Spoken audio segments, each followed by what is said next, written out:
एक सियारे, एक नई कंपनी और एक फ़लसफ़े में आखिर क्या चीज़ मुश्तरक हो सकती है? हैरत की बात है कि इन सबको एक ही चीज़ जोड़ती है, इसरा यानी एक्सेलरेशन। फिज़िक्स में एक्सेलरेशन का मतलब सिर्फ स्पीड बढ़ाना नहीं, बल्कि ये रफ्तार में कोई भी तब्दीली है। इसका मतलब ये है कि रफ्तार कम करना या सिर्फ सिमत बदलना भी एक तरह का एक्सेलरेशन ही है। न्यूटन का दूसरा कानून फोर्स, मास और एक्सेलरेशन को जोड़ता है, मशहूर फॉर्मूला F=ma से। यहाँ एक दिलचस्प बात है, एक ही स्पीड से घूमती हुई चीज़ भी एक्सेलरेट कर रही होती है।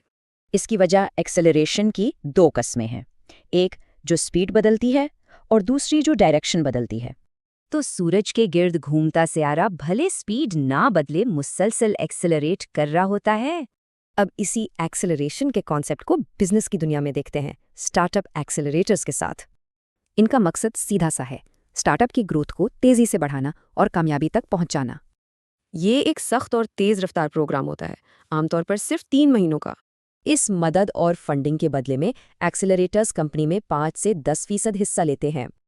अच्छा, अब इस कॉन्सेप्ट को एक कदम और आगे फ़लसफ़े की दुनिया में लेकर चलते हैं।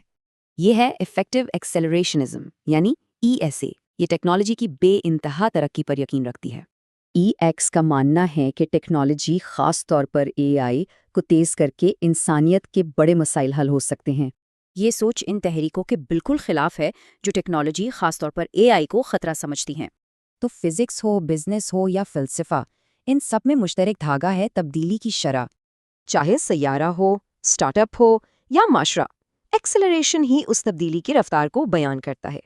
तो सवाल ये है कि जैसे जैसे हमारी दुनिया तेज़ हो रही है, हमें किन तब्दीलियों पर ध्यान देना होगा।